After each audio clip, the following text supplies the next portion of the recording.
Hola amigos, buenas tardes. Estamos a punto de salir por la radio municipal. Hoy es viernes excepcionalmente. El miércoles hubo medidas presidenciales y entonces por eso no salimos. Así que en un ratito estamos. Hoy voy a hablar de Egipto antiguo. De reyes, de reinas, de faraones y una historia que tiene que ver con un rey hereje al cual borraron completamente de la faz de la tierra, pero las piedras que hizo tallar hablaron por él. En un rato esa historia. Creo que les va a gustar. Si les gusta este canal, les pido por favor que se suscriban. Así lo hacemos crecer. Les agradezco.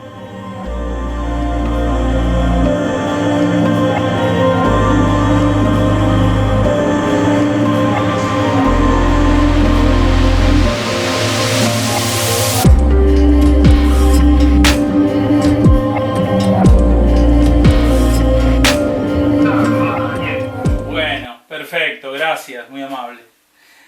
Bueno, hoy les traigo una noticia que tiene que ver con reyes y reinas de más de 3000 años. Sí, vamos a hablar de Egipto, del Egipto antiguo. A mí desde pibe me gusta la historia, en general me gusta la historia, pero la historia egipcia antigua siempre me deslumbró de una manera especial. No sé, esas pirámides monumentales, la idea de ese idioma que se perdió, el arte impresionante que ellos desarrollaron, ese culto a los muertos que se perpetuaba con la vida eterna, digamos, a través de la momificación. Todo eso siempre me llamó mucho la atención. Y esta semana me llamó la atención una noticia que vino por las redes y por la televisión sobre el traslado de las momias por las calles del Cairo. No sé si lo vieron. Sí, lo vi, yo lo vi. Bueno, fueron 18 reyes y 4 reinas, todos antiguos gobernantes de ese país. Se lo llamó precisamente el desfile dorado de los faraones. Fue una noche impresionante, iluminaron todas las calles, una cosa a lo grande. Las momias fueron transportadas en una procesión que fue histórica para Egipto. Y 5 kilómetros fue el trayecto. Llevaron todas esas momias desde el Museo Egipcio hasta el nuevo lugar de descanso en el Museo Nacional de la Civilización Egipcia. Lo hicieron con unos vehículos que acondicionaron especialmente porque son momias de 3000 años o más de 3000 años algunas de ellas. Estaban disfrazadas por afuera como carrozas, incluso tiradas por caballos, pero con un acondicionamiento especial. Bueno, eso los que no lo vieron lo pueden ver en YouTube. Lo recomiendo porque la verdad que es impresionante. Ya anunciaron que el año que viene se va a abrir otro gran museo egipcio para albergar toda la colección específica de Tutankamón. Tutankamón no fue un rey de los más importantes de Egipto, es un rey que murió muy joven, entre 18 y 20 años, pero la fama mundial fue porque en 1922 un egiptólogo, un buscador de tumbas, la encontró, descubrió la suya en el Valle de los Reyes, que está más o menos a unos 400 kilómetros del Cairo. Y lo maravilloso es que la tumba estaba completamente intacta. Tenía todos los elementos de él, de sus enseres, aparte obviamente del féretro, encerrado en 4 féretros, una cosa impresionante. Todas las cosas, incluso tenía el precinto real la tumba, nunca había sido abierta, así como habían guardado las cosas se encontró. Bueno, de lo que se sabe de los egipcios, mucho tiene que ver con el culto ese que ellos tenían de la muerte, porque prácticamente trabajaban durante toda la vida para armar el momento de su muerte. Y otro tanto también fue el descubrimiento de una piedra que se llamó piedra de Rosetta. porque se encuentra en la localidad de Rosetta. Eso fue en 1799. La encuentran los franceses, que siempre andaban de campaña por ahí, y luego los británicos los derrotan, los franceses se la llevan ellos a la piedra de Rosetta, y hoy es una piedra que hoy está en el Museo Británico. Bueno, ¿por qué es importante esa piedra? Porque ese fragmento de piedra no es un texto muy importante. Tenía un decreto de un faraón del año más o menos 196 a.C. Pero lo importante de esa piedra es que estaba escrita con tres escrituras distintas. Y entre ellas, una de ellas era el jeroglífico antiguo, del cual se había perdido todo registro y no se sabía cómo interpretarlo, de qué manera interpretarlo. Y esa piedra fue la que le permite a un arquitecto francés que se llamó Champollion descubrir ese significado de los jeroglíficos y poder leer a partir de ahí todo lo que estaba escrito de esa cultura. Hoy voy a hablar de la historia de un rey que decide cambiar la adoración de los dioses y decide cambiar también la capital.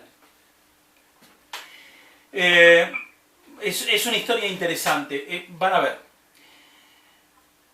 Los egipcios originariamente se asentaron en las tierras que bordeaban al río Nilo. Eso es toda zona desértica completa, ¿no? Y entonces el río Nilo es el que le da vida. Año tras año el desborde del Nilo permitía la vida. Y ellos le agradecían a los dioses. Adoraban casi 2000 dioses, más o menos. El más importante de todos los dioses era Amón. En principio era un dios de Tebas, un dios más, digamos. Pero al convertirse esa capital, digamos, Tebas, en la capital del imperio, ese dios Amón se eleva al rango de rey de todos los dioses. Hoy vamos a hablar la persona que vamos a hablar es el padre político de Tutankamón. Se llama Amenhotep IV. Y yo le voy a decir la historia borrada del rey hereje. Ahora ya verán por qué. Este Amenhotep IV era hijo de Amenhotep III y una reina muy importante que le llamaron la gran esposa real, que se llamaba Tish. Amenhotep significa en el idioma egipcio, significa Amón está satisfecho. Es decir, este dios Amón, tan importante que era el rey de todos los dioses, está satisfecho. Eran años dorados del imperio egipcio, años de un tremendo bienestar, porque se habían consolidado todas las regiones aledañas que ellos tenían. Los ejércitos egipcios de ese entonces eran poderosísimos, derrotaban a cuantos se enfrentaban. Se extendían, por ejemplo, al sur hasta las puertas de África directamente. Incluso llegaban hasta África, de donde se proveían de maderas, minerales e incluso oro, por supuesto, ¿no? Y al norte hasta el mismo mar Mediterráneo, donde podían salir y comerciar con el resto de los pueblos. Las cosechas que ellos tenían ahí eran abundantes y la población estaba muy bien alimentada de esa época. Los habitantes estaban convencidos que semejante fortuna se debía a que los dioses que tenían estaban satisfechos. Por eso el nombre que tenía este faraón. Amenhotep significa Amón está satisfecho. Bueno, este joven gobernante asciende al trono en los últimos años del reinado del padre, aproximadamente 1350 años antes de Cristo. Incluso algunos egiptólogos creen que los primeros años de este faraón reina o cogobierna con su padre. Bueno, como cada faraón de esa dinastía, estaban obligados a agrandar el templo de Karnak, en Tebas, en la capital. Y él comienza con esa tarea. Cada uno que venía tenía que agregarle algo más al templo, hacerlo más imponente. Y él empieza con esa tarea. Un poco después de tomar el poder, hace construir 4 nuevos templos en honor de Atón, alrededor del templo del dios Amón. Disculpen que son los nombres medio parecidos, pero los voy aclarando, ¿no es cierto? Atón era el disco solar. la fuerza vital de todo lo que hay en la Tierra, el orden cósmico. Eso era Atón. Con el mismo motivo, él manda a tallar en la piedra un friso de unos 12 metros de altura. Impresionante para la época. Pero queda inconcluso ese friso porque un día él dijo, suspendan todo, corten todo. Era el 5.º año de su reinado y probablemente lo que sucedió es que se haya fastidiado con el clero que lo presionaba. El clero de ese entonces era fuertísimo. Entonces él empieza con las reformas. Él tenía una idea que era revolucionaria y era dramática al mismo tiempo. Él era un faraón.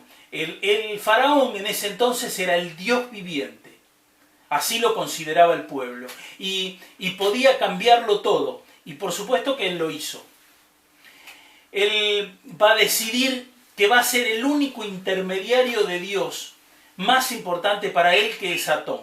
Él se va a constituir, digamos, en el intermediario de Atón y la gente y su pueblo. Esas reformas que él pretende no son solo religiosas, van a ser también reformas políticas y artísticas muy grandes. Él se va a cambiar el nombre. El nombre era muy importante en ese entonces, porque no era un nombre más, el nombre representaba algo. Si hoy nosotros buscamos nuestro nombre, van a ver que también representan algo, pero hasta muchos ni lo saben.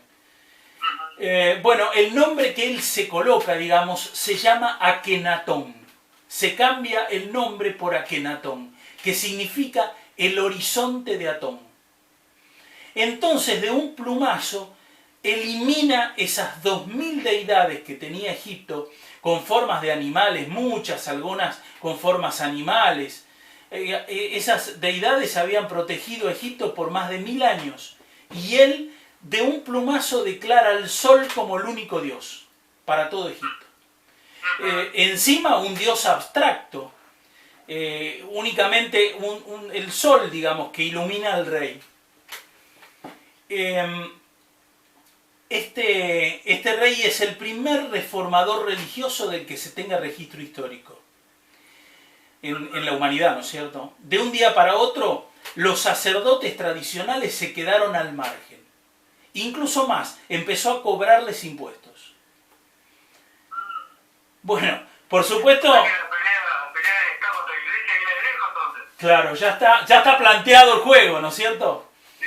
Bueno, ellos por supuesto consideraron esa apuesta como una catástrofe. Y hubo discrepancias enormes.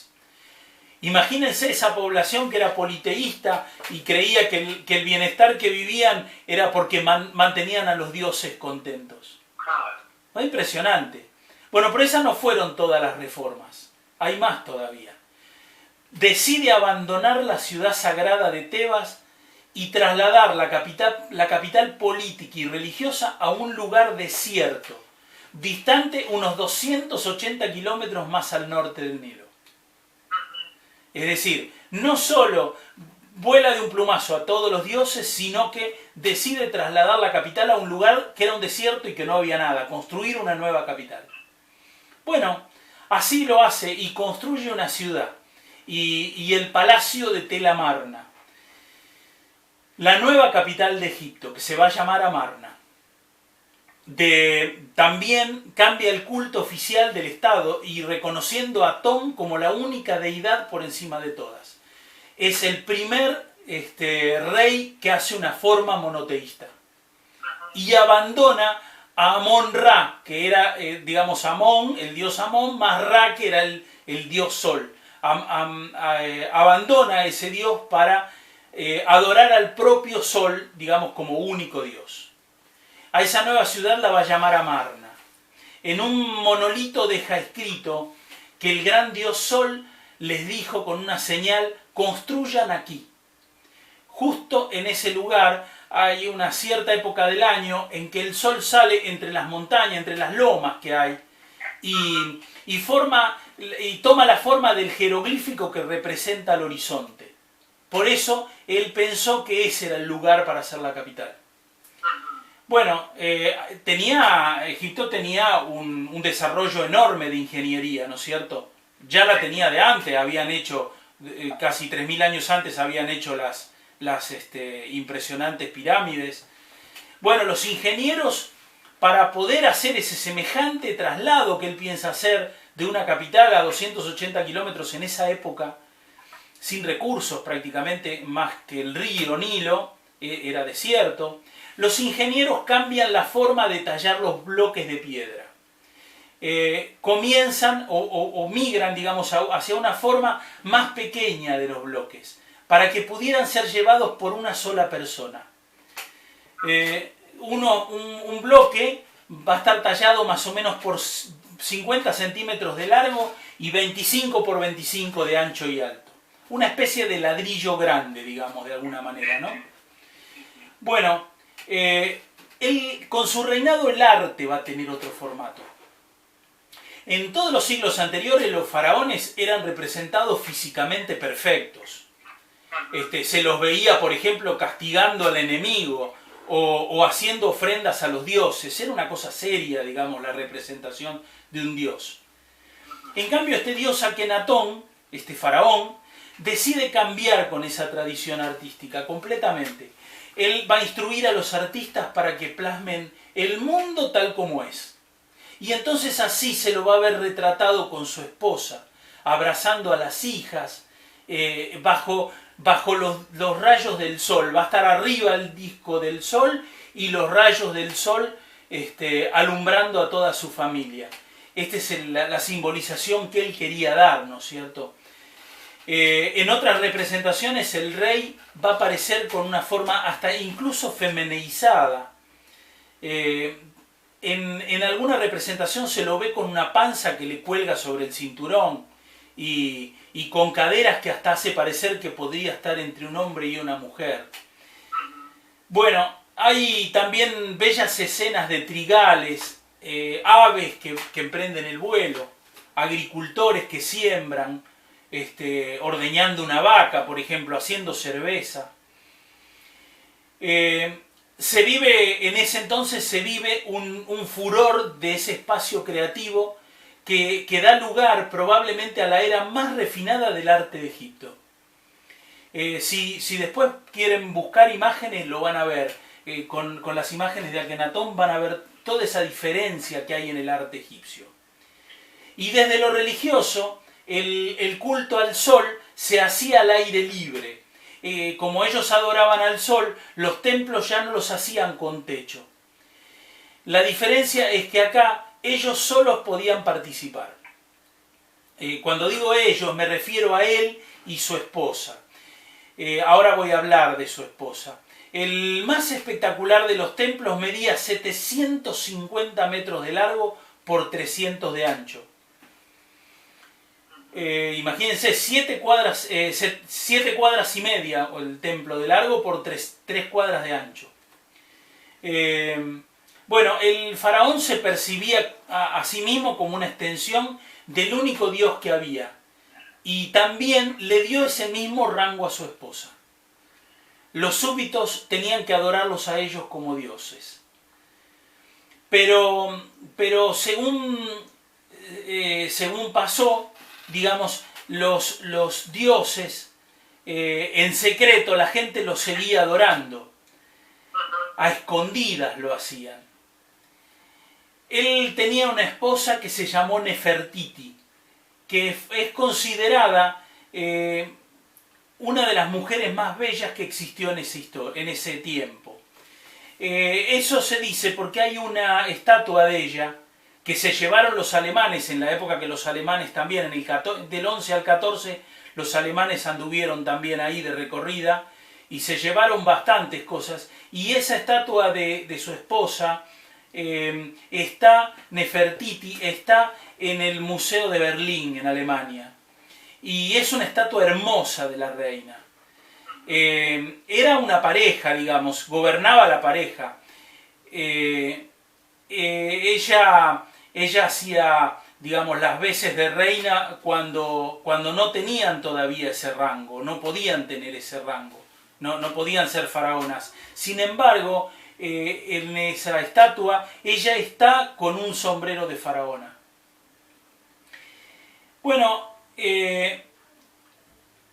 los súbditos los adoran a ellos, pero el problema es que el rey se entera que ellos también siguen adorando escondidas a otros dioses, especialmente a Amon-Ra. Y entonces, ¿qué hace?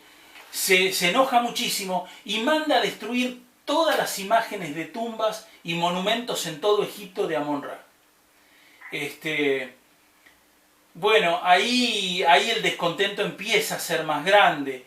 Él empieza, digamos, a borrar completamente, no solo que lo había sacado, digamos, de lo oficial, sino que empieza a prohibírselos a la gente.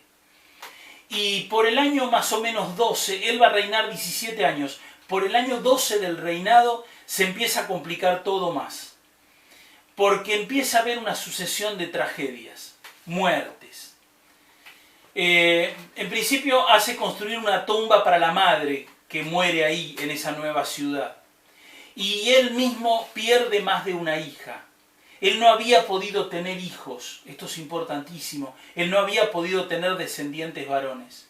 Y entonces, por esa época pierde algunas de sus hijas y probablemente también pierde a esta esposa que era tan importante para él, que era la primera esposa, que era Nefertiti. Los egiptólogos creen que todas esas muertes en tan poco tiempo pueden haberse dado por una razón, y es que Egipto fue azotado por una peste. Y entonces el pueblo lo considera responsable a él, porque cree que los dioses se enojaron con ellos, que están enojados y por eso manda la peste. Bueno, con la muerte de su esposa, él elige a una de sus hijas para ocupar el cargo de la gran esposa real, para poder oficiar todos los rituales que había de la realeza de ese entonces, ¿no? Y posteriormente él mismo muere. Nadie sabe cómo, pero fue en el año 17 del reinado. Ya después de ese periodo no aparecen inscripciones con el nombre de él en las etiquetas de los enseres que se encontraron, ni utensilios de cerámica de los almacenes reales, ni de las tumbas. Es decir que más o menos 17 años fue lo que reinó. Algunos egiptólogos creen que él fue asesinado para que el reinado de él termine. Bueno, ¿cuál fue la conclusión? Que la ciudad es abandonada. Y muchas de estas representaciones artísticas, o prácticamente todas, fueron destruidas. Después, la ciudad prácticamente se derrumbó completa al despoblarse y los restos fueron trasladados a Tebas, que era la antigua capital, donde había nacido él y de donde era el padre. Después finalmente a él se lo va a encontrar ahí junto a los restos de la madre. Bueno, a Akenatón dije que no tuvo hijos varones. Este rey no tuvo hijos varones. Las hijas tuvieron que casarse para poder legitimar el trono. Hay un archivo que se encontró en Anatolia, en Turquía, que indica que una reina de esa época escribió una carta desesperada al rey de Anatolia, al rey hitita, en la que comunica que su esposo ha muerto, probablemente haya sido Akenatón, y le suplica que envíe a uno de sus hijos para no tener que casarse con un sirviente y convertirlo en rey, porque no había hombres, digamos, con estirpe. Bueno, y entonces uno de esos maridos que le llegan, digamos, para que puedan casarse y volver a tener un rey, es Tut, quien va a asumir unos 4 años después, más o menos, de la muerte de Akenatón, y se va a proclamar como Tutankamón. Tutankamón. Más o menos tenía unos 10 años este rey cuando se proclama. 10 años de edad, un niño era. Y bueno, lo acompañaban 2 consejeros, un general y un cortesano. Ellos reconocían a Amón de vuelta como rey de todos los dioses. Es decir, que se va a volver todo para atrás. Entonces va a ser este faraón niño, digamos, quien va a restituir a los antiguos dioses, a todos los dioses, y más o menos en un periodo de 2 años va a trasladar otra vez la capital a Tebas. le va a devolver el poder a los sacerdotes, otra vez, y va a gobernar más o menos unos 10 años. Luego también él, Tutankamón, va a morir repentinamente. La momia de él se ve, digamos, por rayos, se puede ver que la momia de él tiene un golpe en la cabeza. Algunos egiptólogos creen que fue asesinado Tutankamón. Y también se cree que fue él quien hizo trasladar a todas las momias reales de Amarna al Valle de los Reyes de vuelta. Es decir, la momia de Akenatón y la momia de la madre de él. Y también se cree que en ese traslado, digamos, de ese ajuar, digamos, él confisca parte de ese lujoso equipo funerario que tenían para usarlo en su propia tumba. También se cree que el sarcófago que tiene Tutankamón es el que estaba destinado a Nefertiti, que era la mujer de Akenatón. Y de hecho a Nefertiti, el cuerpo de Nefertiti, la momia de Nefertiti no se encontró jamás, hasta el día de hoy. Después de esa época, ningún faraón vuelve a intentar una reforma de ese tipo. Es más, los que vinieron después de Akenatón, todos los que vinieron, se ocuparon de borrar todos los rastros sobre su existencia y el culto que él profesaba. Lo llamaron con otro nombre, lo llamaron el rey hereje. No por el nombre que él se había dado como Akenatón, sino el rey hereje. En todas las inscripciones posteriores figura así. Bueno, terminado ese periodo de Amarna, cuadrillas de trabajadores fueron enviadas a retirar y reutilizar todas esas piedras que habían usado para construir los templos ahí en esa nueva ciudad. Y más o menos hacia 1840 se encontraron varios de esos ladrillos, muchos de esos ladrillos esparcidos en Karnak y que habían sido reutilizados en otras construcciones menores. Bueno, miren qué paradoja. Ese arte tallado en esas piedras, en las caras de las piedras, ese arte que había hecho hacer este rey, fue el que lo preservó para la historia de la posteridad. Porque fueron esas piedras las primeras pistas del rastro de este rey perdido. Porque había sido borrado de todas las otras que quedaron a la vista, fue borrado completamente. Es decir, que mucho de lo que se sabe de él es lo que se quedó tallado en estas piedras que se usaron para otra cosa. Bueno, esa es la historia que les traje hoy, muchachos. Muy interesante. Bueno. Gracias, la verdad, muy interesante.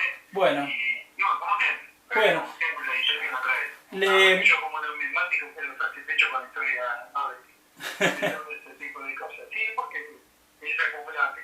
Sí. Bueno, les digo, yo me armé un pequeño canal de YouTube sin muchas pretensiones, donde subo estas charlas que estamos dando en la radio. Siempre las subo con la inscripción en el marco del programa en el que ustedes generosamente me dan el espacio. Y también algunos videos de algunas otras cosas. Mi canal, si lo puedo nombrar, se llama Dani López López. Así, Dani López, porque el resto de los nombres ya estaban ocupados. Yo soy Daniel López, así que es Dani López López, con separación. Si lo quieren buscar y suscribirse, y me dan una mano para hacerlo crecer un poquito. Pero cómo no. Les agradezco y les mando buenas tardes.